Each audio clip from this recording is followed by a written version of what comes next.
Good morning, ladies and gentlemen. I have the choice, of course, to present this presentation in either English or German.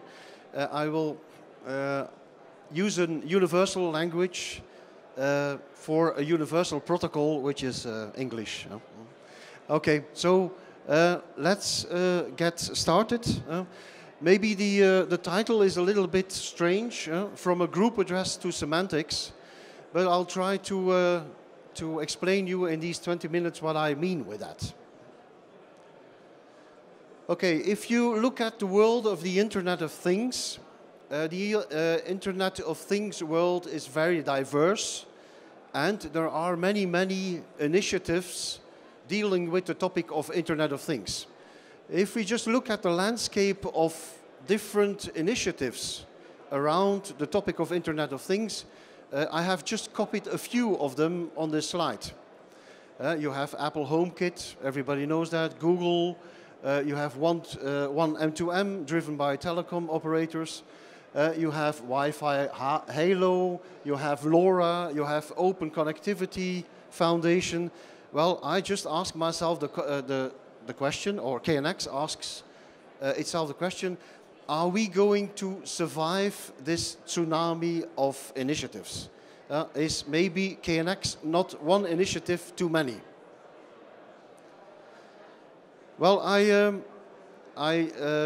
would like to also insert a non-technical slide in all of this. I have copied a vision of a sociologist in my slides. It is a very well-known gentleman. He's called Parsons. He used to be a professor at the University of Harvard. And he asks himself, why do some companies or systems survive and others don't? And actually he had a paradigm. And his paradigm consisted of this agile word. And I would like to take out two elements of that. First, he said, key is adaptation. The flexibility to adapt to a changing environment. You must agree with me, we are in a changing environment. I mean, not only for this industry, but for any industries. Secondly, goal attainment. Seems like a difficult word, but his idea is that you have to stick to your objectives.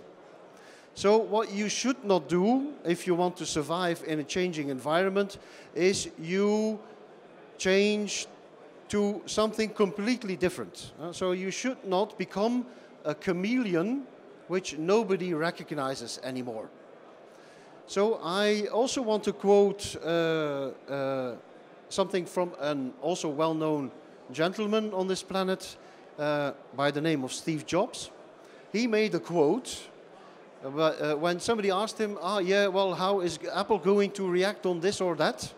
He said, everything will change except our values. Actually, KNX wants to do just that.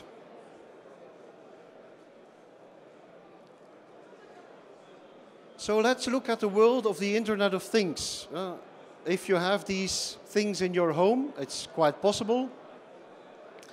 Then this world is also has some difficulties. If you look at these devices, most devices are handled by different apps. So you buy a product from brand whatever, you have an app, another app. And most devices, they serve just one single purpose. So if you buy your fancy door lock or a doorbell, then this thing will report to you on your smartphone there's somebody at the door. But this thing will not switch on the lights or do anything else. And there is a high dependency on the internet. If the internet is not there, these systems simply don't work. And also, if you do want to make things work together, then you have to integrate gateways into your installation. And gateways are a source of problems. The more gateways you have, the more problems you could have. And of course, if you want to maintain these systems, because we know from our phone we get updates every day, if you want to maintain that, such a patchwork of things, that's very, very difficult. And also, there is actually no stability guaranteed. I would say KNX has a track record of solving this. We are there since 25 years. We know how to solve these things without sounding too arrogant. What are our values, actually, of KNX? KNX has 3 important values that we also want, if we think back to Parsons, we want to keep if we make the move to the IoT world. First of all, we have one tool. That means with one design and configuration tool, we want to be able to integrate or make projects of different of products of different manufacturers and different applications. And a word which is often misused, we want to guarantee seamless interoperability. So if you take a product from Siemens, ABB, Sanyo, HDL, whatever, you can integrate this product to a working installation. And how is this ensured? Through product certification. Not product certification because the manufacturer says, I comply. No, because a test lab has checked this. So we want to bring these values to the IoT world. Believe me, KNX is not perfect. KNX does have some disadvantages today. Disadvantages which we would like to solve when we make the move to the IoT world. If in this picture the right-hand side shows a classic KNX installation, the left-hand side shows something in the internet wanting to control or visualize something in this network.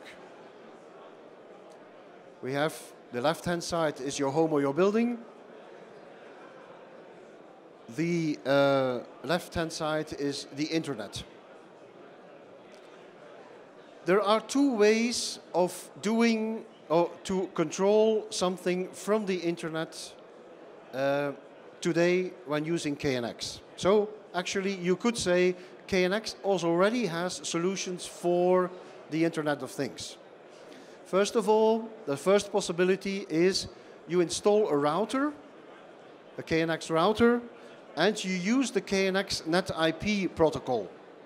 But there is no way that this device can detect that this is your gateway to your home. And there are no security mechanisms included in that protocol. There's a second possibility, and this second possibility, my members will not like to hear this, but all of this is solved manufacturer specific.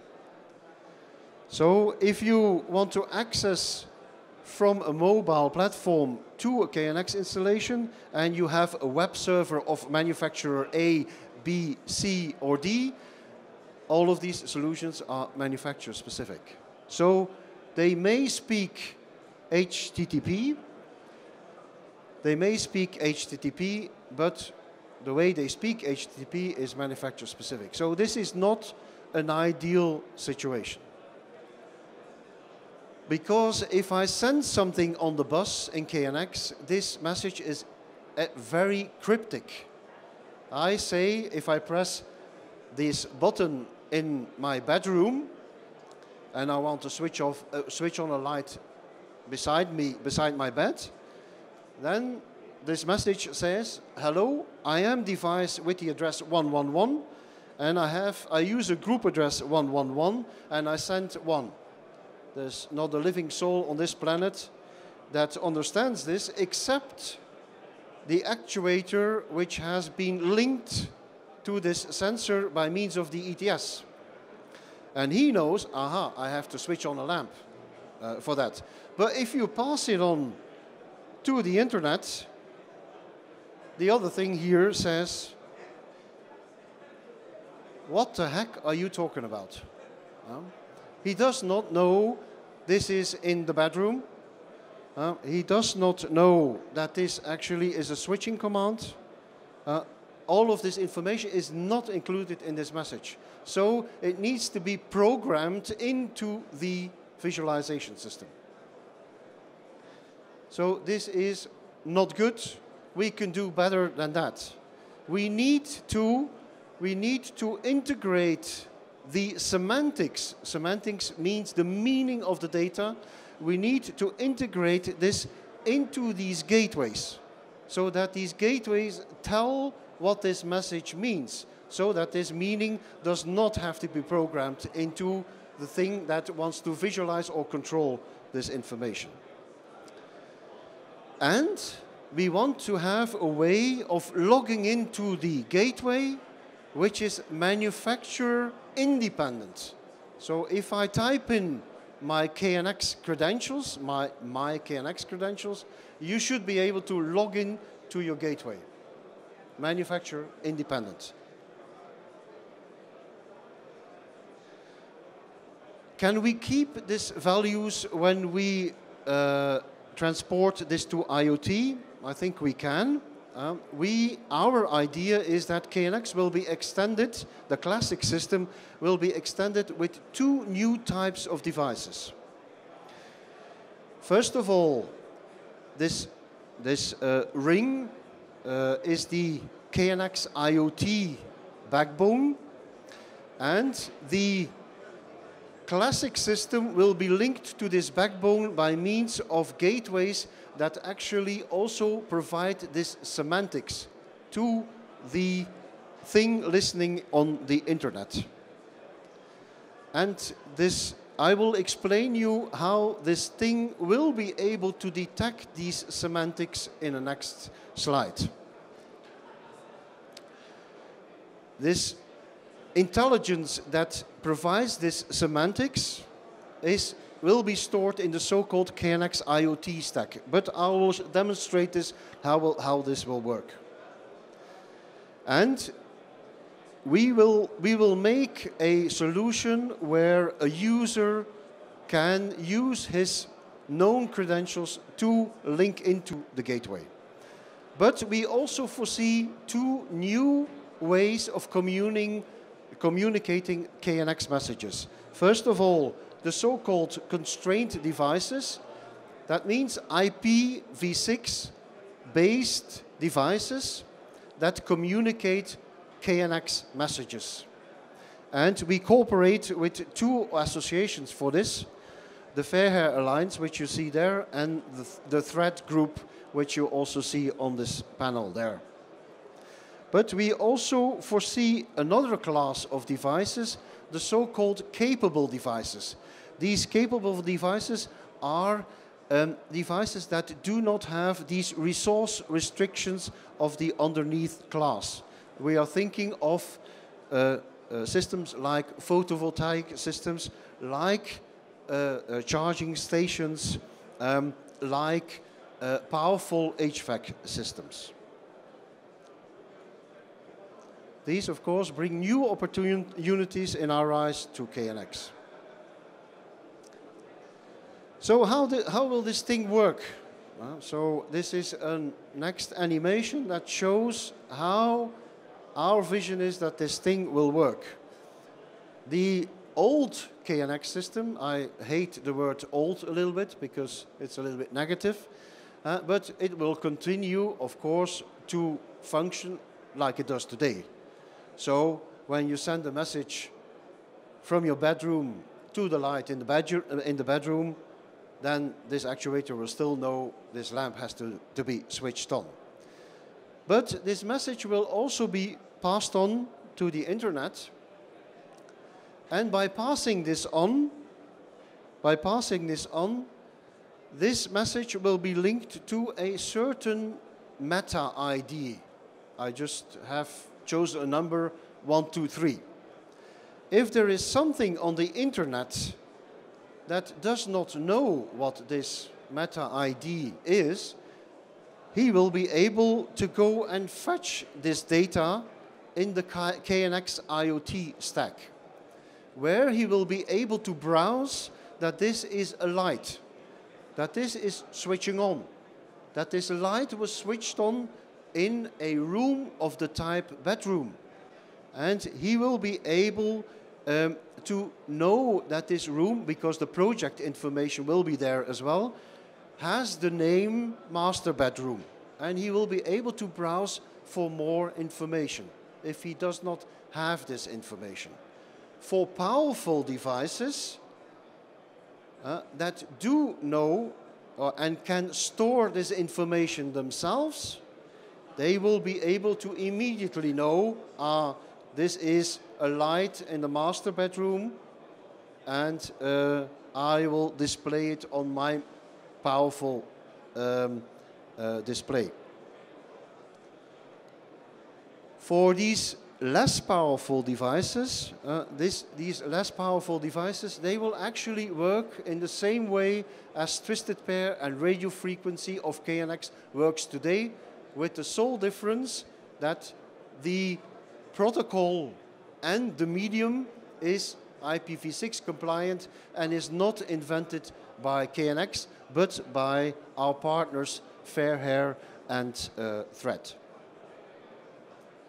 So also this device will be able to display or switch on the light. So I've already said, given our vision, what will the interior of a KNX IoT device look like? It will possibly be based on the Thread mesh network. It can also be based just simply using Ethernet. Or it could be based on any IPv6 compliant network. On top of that, it will use security mechanisms that are defined by the Fairhair Alliance.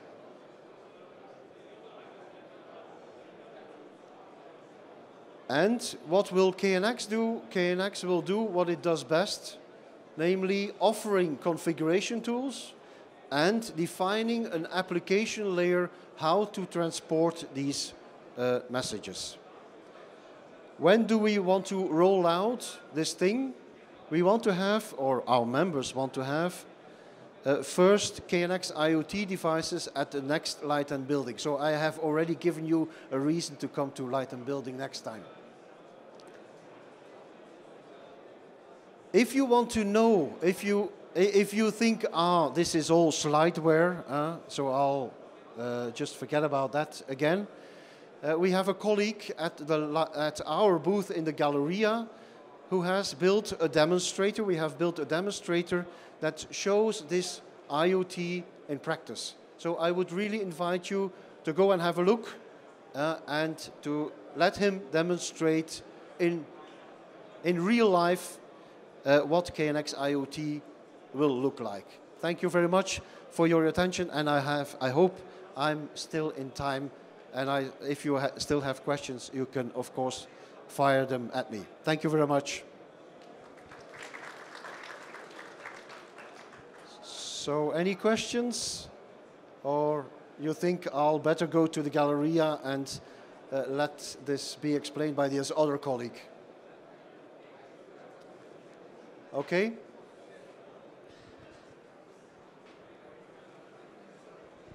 Could ATS Inside do some of this work with your IoT technology? Could the ETS Inside do some work with this IoT OS? Of course, our tools, be it the ETS Professional or ETS Inside, will also be, will of course also be extended to configure also these new KNX IoT devices. Yes, absolutely. And of course, because we have central tools, we are able, of course, to export this project information to this IoT stack, which is a big advantage in case of KNX.